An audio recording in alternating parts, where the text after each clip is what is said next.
Hi, and welcome to Creepy Crime Story, where the darkest truths aren't imagined. They're real. Sometimes the most unsettling cases don't start with a dramatic chase or a public confrontation. They begin in silence, inside an ordinary home where something small and out of place forces someone to look twice. In Green Bay, Wisconsin, on a winter morning in 2022, that moment came in the form of a heavy sealed container in the basement of a family residence.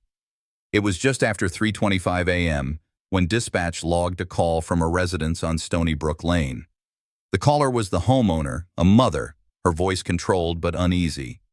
She requested that officers come immediately, stating only that she had found something in the basement that shouldn't be there. The reporting officers, trained to expect everything from a minor disturbance to a violent scene, arrived within minutes. The front door was unlocked. Standard protocol took over: announce presence, assess threats, secure the occupants. Inside, the lighting was dim, the air still. No signs of forced entry were visible. The officers were led to the basement stairs, wooden, narrow, descending into a low-ceilinged room. They moved deliberately, flashlights cutting through the shadows. At the far side of the room sat a large, heavy-duty plastic bucket with a lid locked in place. There was no odor, no visible leakage, just weight and silence. The officers paused. Training dictated that any sealed container in a suspicious context be treated as potential evidence. They did not open it. Instead, they photographed its position, documented the scene in their initial report, and called for a detective and a crime scene unit to respond.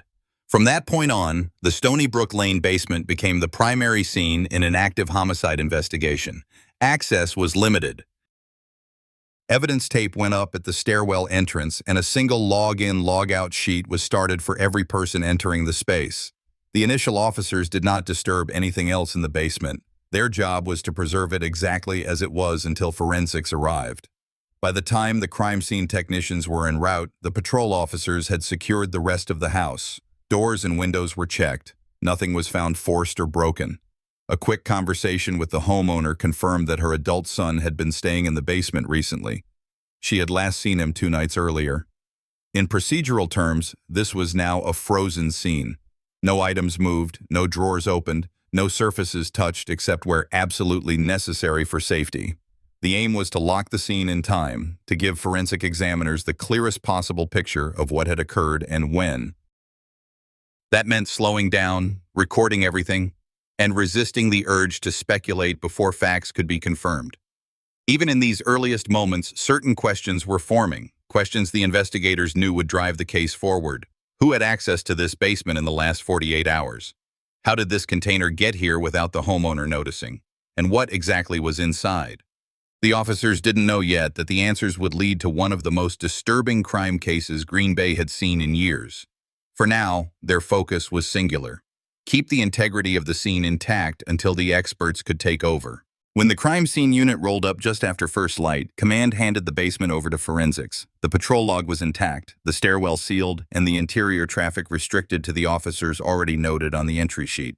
That's the standard you want: a frozen room, one way in and out, and a paper trail for every footstep. The lead CSI ran a quick briefing at the threshold: who touches what? Who photographs? Who logs? A single scribe recorded each action in real time. The first priority wasn't to move anything, it was to document. High-resolution stills mapped the basement from the door down, wide shots to fix context, mid-range frames to place key objects, and tight angles to capture identifiers, labels, serials, and manufacturing marks.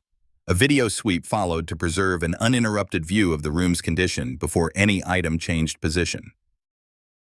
The covered container that triggered the call was treated as a potential repository of evidence, not a curiosity to be opened in place.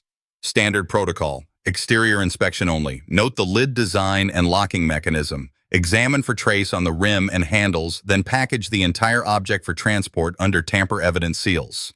Every movement was photographed, every seal number read aloud and written in the log. The container would go to the medical examiner's office under escort, no exceptions.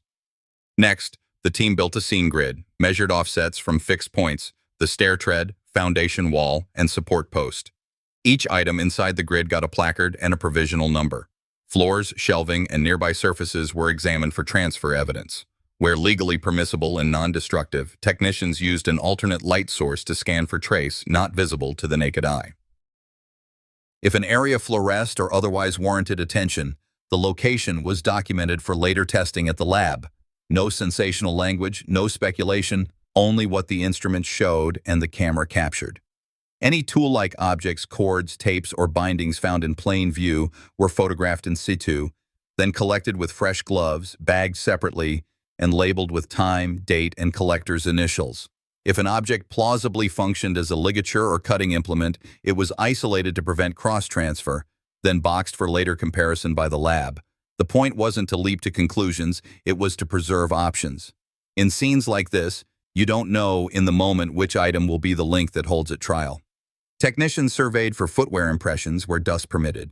If an edge or pattern stood out, they documented it at oblique light, then lifted it with gelatin or electrostatic film. If the medium wouldn't take a lift, the image was captured at multiple angles with scale. Any latent prints on smooth surfaces were dusted with a conservative approach, minimal powder, localized application, and immediate photography to prevent overprocessing. Developed latents were lifted, indexed, and sent to the lab for AFIS comparison. If the surface could yield DNA in addition to prints, the area was swabbed with separate sterile applicators and logged as distinct samples to keep the analyses independent. Electronics in the room were identified but not searched on scene. Devices were photographed where they sat, screen state, charging cables, peripherals, then secured for warrant-based extraction. Power state was stabilized to preserve volatile memory if policy supported it. Otherwise, devices were bagged in Faraday protection to prevent remote access. The same restraint applied to any cameras or recording equipment in the home. Locate, photograph, remove under warrant, and let the digital lab handle the rest. The data aligned too cleanly sometimes. That was the problem, and the reason you let the warrant speak for you. Environmental conditions were logged: basement temperature, humidity, windows and vents, and any fans or dehumidifiers present. Chain of custody labels went on every package the moment it was sealed. Signatures were legible. Times were exact. The idea is simple. When months pass and a courtroom wants to know who held a particular item at 9:42 a.m., you can answer in a sentence and a document, not with a memory. The homeowner provided basic context to detectives upstairs when her son last slept in the basement, who typically parked in the driveway, whether anyone else had permission to enter. That interview remained separate from CSI work. The technicians stayed in their lane. Their mandate was physical evidence, nothing more. Patrol maintained the perimeter, logged entries at the stairwell, and kept non-essential traffic away. In towns like this, murders aren't just crimes. They disrupt how people move, who knocks on which door, and what the neighborhood feels like at dawn. Packaging the container was the pivotal task. 2 techs lifted while a third stabilized, each wearing fresh gloves. The base was checked for abrasion or residue. The container was placed into a secondary carrier line to prevent sliding, then sealed with numbered evidence tape at each closure point. The numbers were read out and repeated by the scribe. When the medical examiner's transport arrived, the handoff occurred under dual signatures with the supervising detective present. If a prosecutor later asked where the container was at any minute between the basement and the autopsy suite, that timeline was already written. With the primary target secured, the team finished the room. Vacuum samples in discrete zones for fiber and particulate analysis, swabs from high-value touchpoints, and careful removal of items likely to bear mixed profiles. Technicians avoided broad searches for narrative. They prioritized areas most likely to answer core questions: what happened, in what sequence, and who was present. You don't solve a case by collecting everything. You solve it by collecting what matters and proving you guarded it correctly. By midday, the basement had been fully photographed, measured, and cleared of priority evidence. Nothing about the room suggested forced entry from the interior. Access appeared routine, someone who had reason to be there or was let in. That doesn't prove consent. It narrows the field. The team flagged the next steps on a board upstairs, canvass immediate neighbors for times and sounds, confirm vehicle sightings before dawn, and reconcile who had keys with who actually used them. Those tasks would kick off the timeline work, but they belonged to the investigative branch, not CSI. The basement remained the primary scene throughout. Secondary locations, if any, would be identified and added later through warrants, not assumption. Before clearing, the lead CSI walked the space a final time to confirm nothing remained unlogged.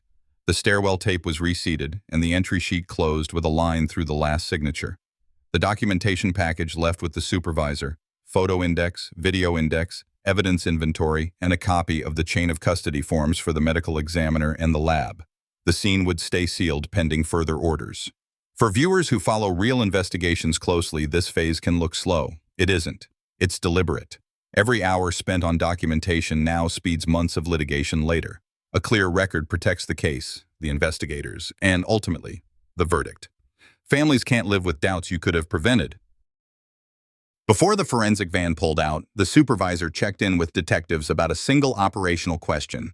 Was there any credible reason to believe additional containers or related items might be at a second address in the city? The answer wasn't ready. That's what the timeline build, and the interviews to come, would decide. By the time the basement had been cleared of priority evidence and sealed again, detectives knew their next task wasn't in a lab. It was in the neighborhood. The container had been transferred to the medical examiner under chain of custody, but to understand how it ended up in that basement, they needed to build a precise record of the victim's last movements. That meant hours of legwork, door-to-door interviews, calls to anyone connected to the house, and a review of available surveillance from surrounding streets. The homeowner's initial statement placed her son, Shad Thyrion, in the basement 2 nights before the discovery. She remembered hearing him upstairs briefly sometime after dinner, speaking with a woman's voice she didn't recognize. That interaction was short. He went back downstairs and she hadn't seen him since. She assumed he had left the house at some point on the night of the 21st because the basement light was off the next morning. She didn't enter the room then. It wasn't unusual for him to come and go. Detectives started with the immediate neighbors. On the block, only one household had an exterior camera with a view partially covering the driveway. The homeowner allowed them to view the footage. The system wasn't high-end. It stored only a few days' worth of video, and the night in question was at the edge of its retention. Still, they captured a few useful segments. At roughly 9:30 p.m. on the 21st, a tan or gold minivan pulled into the driveway. 2 individuals exited, 1 male, 1 female. The lighting was poor, but the body language suggested familiarity, not a confrontation. Another clip, time-stamped early the next morning, showed the same minivan backing out of the driveway just before dawn. This time, only one person was visible, in the driver's seat. The angle and lighting didn't allow for facial identification. The footage was preserved, downloaded to an encrypted drive, and tagged for later enhancement.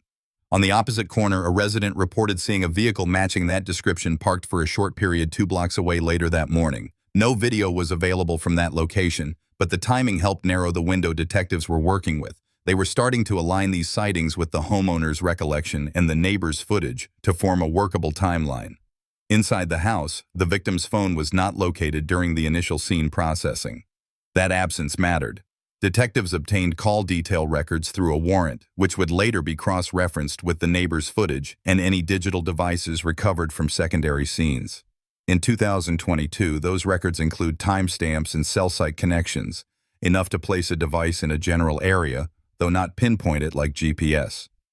Detectives also reached out to known associates. A co-worker last saw Shad the afternoon of the 21st. He mentioned that Shad seemed distracted, saying he had plans that evening, but offering no details. That co-worker's statement, while limited, corroborated the timing established by the neighbor's video. Each contact was documented: name, address, statement summary, and any potential contradictions with other accounts. Those contradictions are not dismissed. They're logged for follow-up. Sometimes the differences are memory errors. Sometimes they're the cracks that reveal a deliberate omission. The process was meticulous. Every small observation had to be tested against the emerging framework. If the minivan arrived when the video showed and left just before dawn, what happened in those hours in between? And why was the victim's phone no longer in the house? Investigators knew this phase wouldn't deliver an arrest. Its value was in accuracy. In a trial setting, a clean, well-sourced timeline can stand up to cross-examination in a way that broad assumptions can't. It's not enough to say, this probably happened. The record has to show exactly what was observed, by whom, and how it fits with other verified facts. One detective, reviewing the board where events were laid out by time, noted that the sequence looked almost too tidy. The data aligned too cleanly, he said. Sometimes that's the problem. It was a reminder that apparent order can hide missing pieces. The day ended with a short list of next steps. Identify the minivan's owner, locate any additional footage along its possible route, and determine whether the victim's phone could still be active on the network. Each point moved them closer to understanding the final hours of Shad Thyrion's life. By the morning following Taylor Schabusiness's arrest, the investigation had shifted from a reactive crime scene response to a methodical evidence consolidation.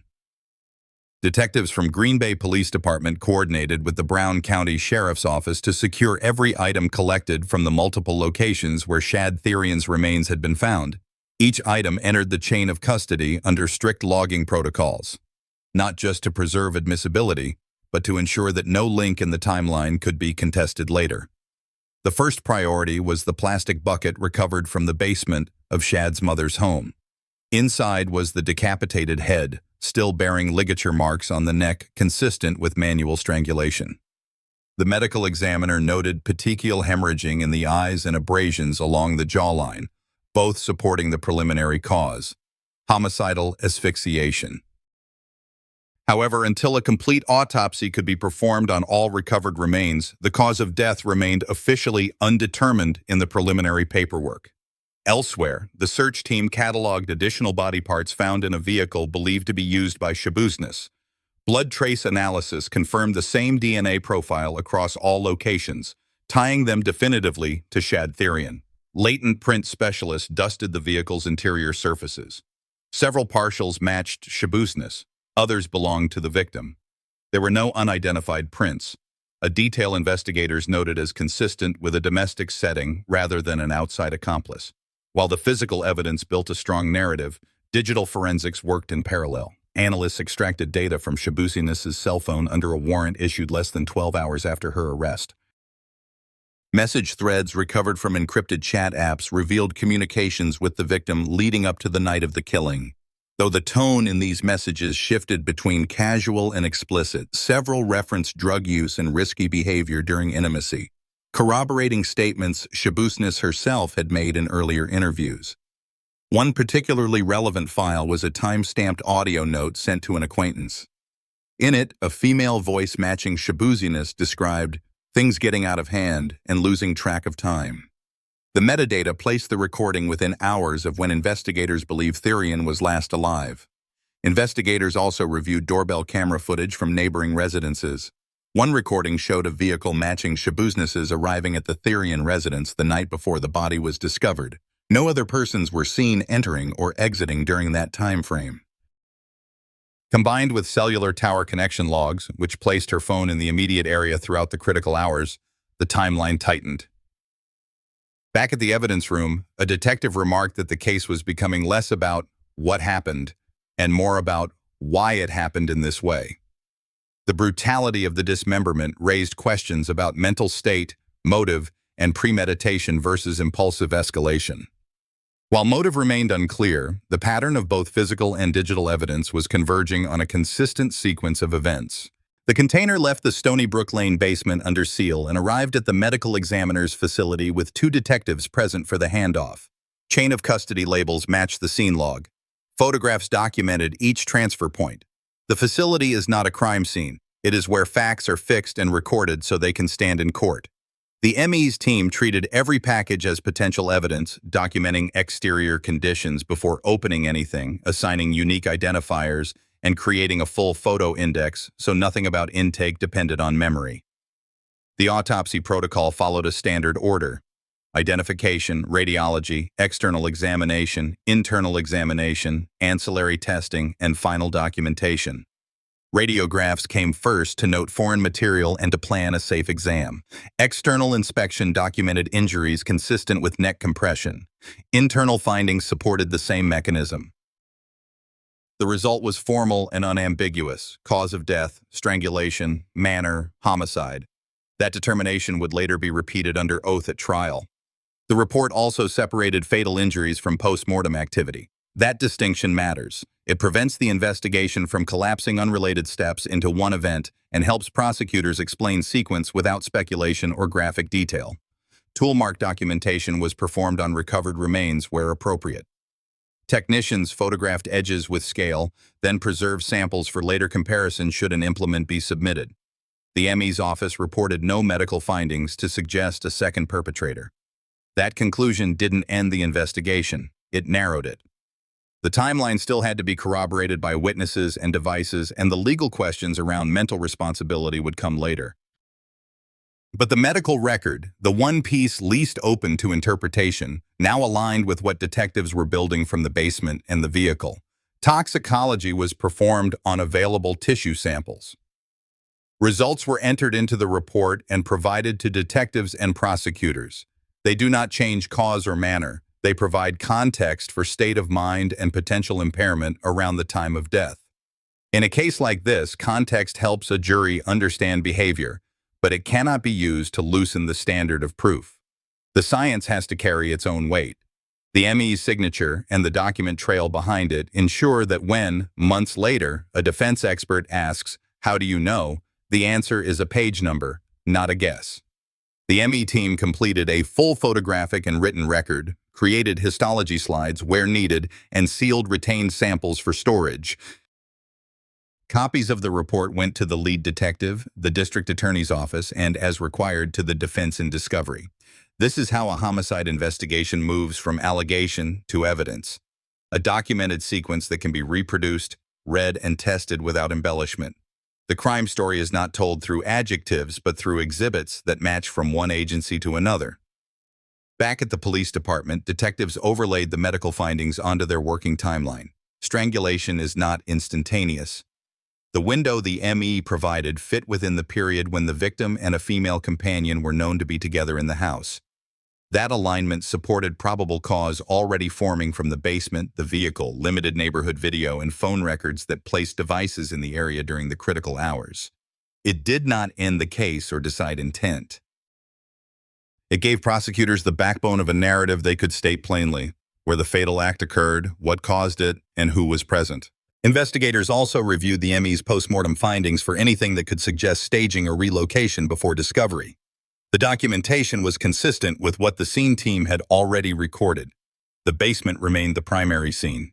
The apartment and the minivan were secondary locations associated with later activity and evidence recovery. The geography did not shift. This prevents a common error in long-form storytelling, recasting secondary areas as alternate crime scenes. Here, the hierarchy is locked for the rest of the case.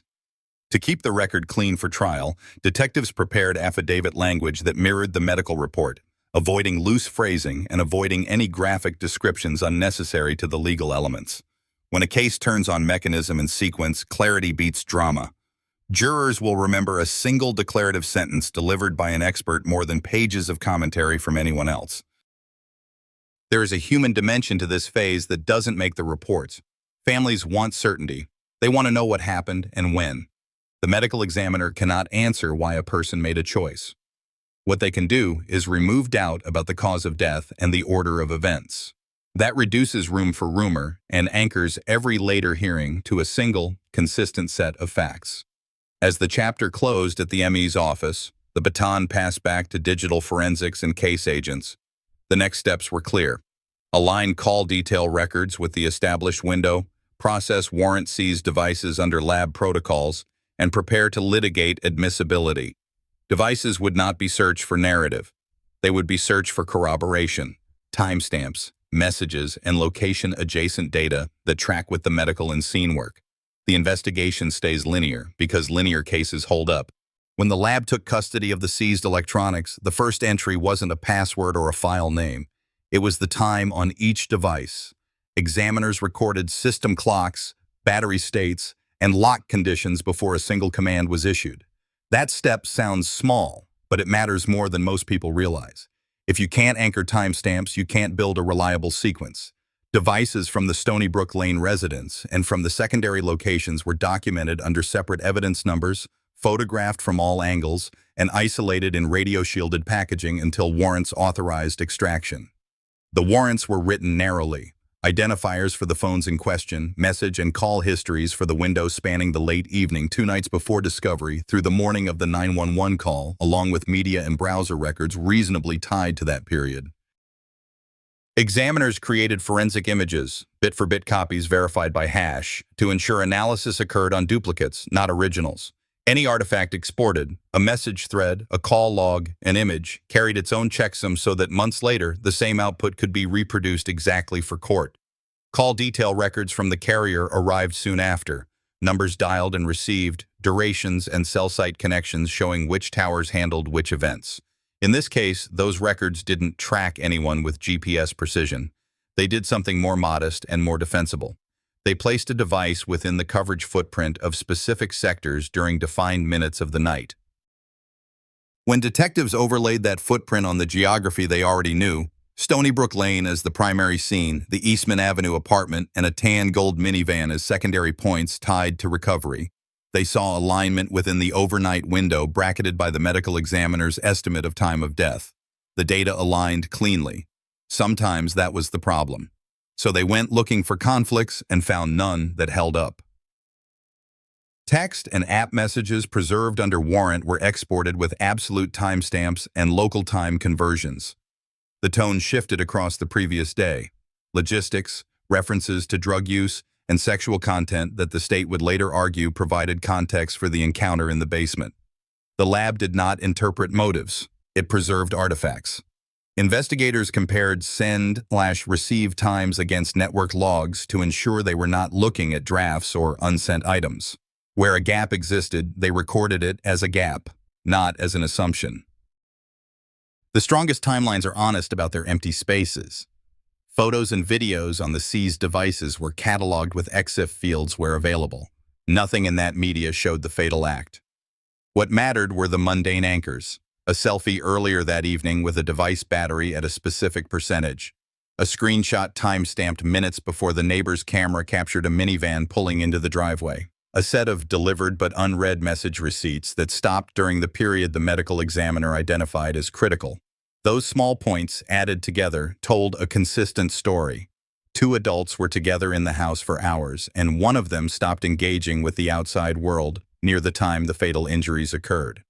The interview phase ran in parallel. After arrest, the defendant received Miranda warnings. Portions of what she said would become part of the record. Other parts would be challenged and, where appropriate, limited by the court.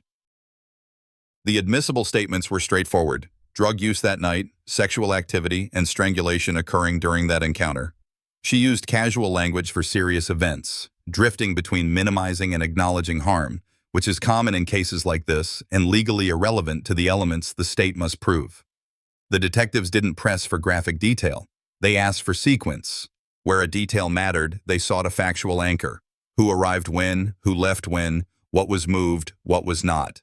The devices helped test those statements. If she said she slept at a certain time, investigators checked whether her phone moved on the network or whether messages were sent during that window. If she said she drove to another location before sunrise, they looked for contact pings that handed off to a different tower and matched that pattern against the limited exterior footage already preserved. The goal wasn't to catch a lie, it was to prevent fiction, anyone's fiction, from entering the final record. Consistency with the physical scene in the basement remained the non-negotiable standard. Search history entries around the period of interest were exported and reviewed.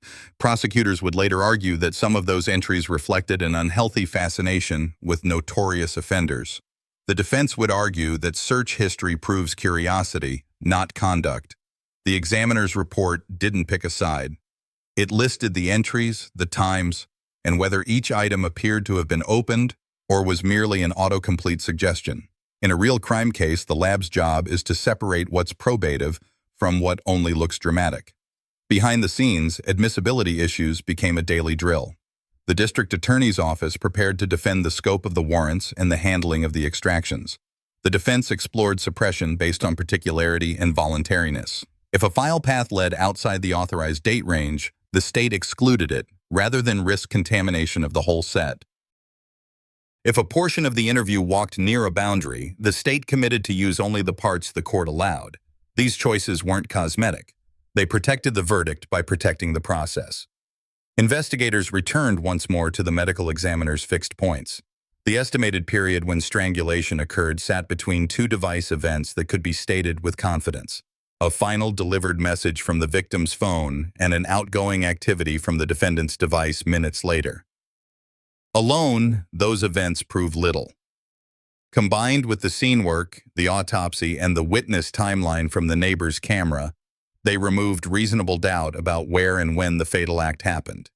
The basement remained the primary scene.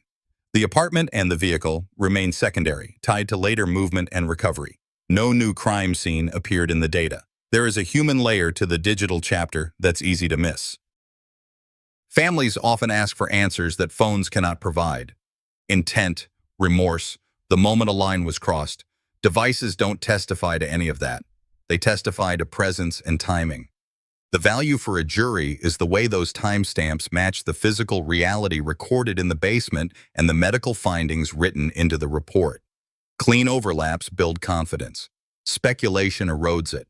By the end of this phase, the timeline was no longer a set of educated guesses on a whiteboard.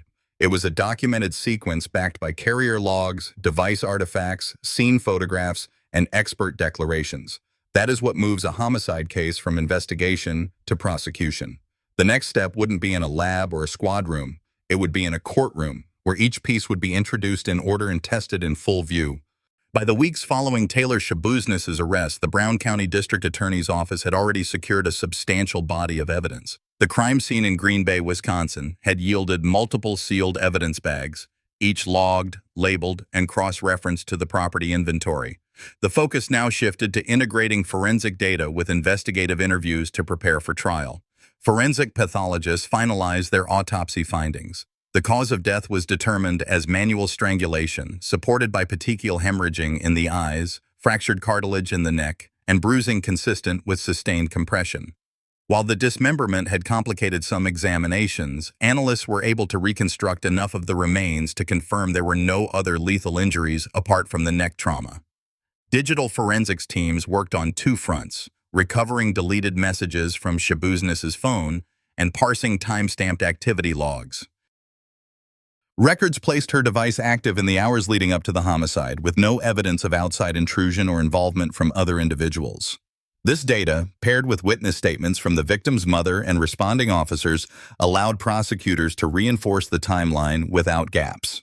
DNA analysis confirmed a match between Schabusiness and the biological material found under the victim's fingernails, consistent with a physical struggle. Trace evidence, fibers and hair recovered from multiple containers, was cataloged to demonstrate the movement of body parts between locations, corroborating her own initial admissions to police. The prosecutorial strategy was straightforward: establish opportunity, intent, and post-offense conduct. Investigators reviewed Schabusiness' prior criminal history, substance use patterns, and past documented aggression to determine admissible background under Wisconsin evidentiary rules. No insanity plea was initially filed, but the defense later signaled an intention to raise mental health factors, prompting a court-ordered psychiatric evaluation. In pretrial hearings, the court heard motions on admissibility of graphic evidence. Prosecutors argued the physical evidence was central to demonstrating the defendant's awareness and deliberate actions. Defense counsel sought to limit the most explicit images, citing potential prejudice. Ultimately, the court allowed the majority of the evidence, with select photographs restricted to expert testimony.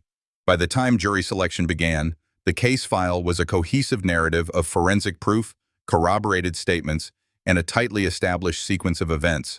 The trial was set to move forward with the state confident in the strength of its physical and digital evidence chain. Under the weight of overwhelming forensic evidence and detailed investigative work, the case against Taylor Schabusiness reached its final chapter in 2023 at the Brown County Courthouse. Prosecutors laid out a methodical timeline, supported by witness testimony and crime lab analysis, showing how the events of February 23, 2022, led to Shad Thyrion's death and the disturbing acts that followed. The defense attempted to frame her actions as the result of impaired judgment and mental instability, but the jury remained unmoved. The verdict, guilty on all counts, was delivered after only a few hours of deliberation. The court sentenced Schabusiness to life in prison without the possibility of parole, ensuring she would never be released. For Shad's family, it was a bittersweet resolution: justice under the law, but no way to restore what had been lost. In the days after sentencing, the case continued to resonate in Green Bay. It served as a sobering reminder of how hidden violence can erupt without warning, leaving irreversible damage. Behind every headline and every courtroom statement lies a human cost, families torn apart, futures stolen. This crime, with its shocking details and tragic end, underscored the importance of early intervention in volatile relationships and the role of the justice system in protecting the community. The Shad Thyrion case now stands as one of Wisconsin's most unsettling criminal prosecutions. One story, from beginning to end, bound by the same facts, the same timeline, and a single, unchanging conclusion. Looking back, this crime reminds me that safety often starts with the courage to acknowledge red flags, no matter how small they seem. Life is too precious to ignore danger until it's too late. If this story stirred something in you, I'd love to hear your thoughts in the comments, where you're watching from, or what lessons you take from it. And if you want more real stories that inform, protect, and connect us, please subscribe so you don't miss the next one.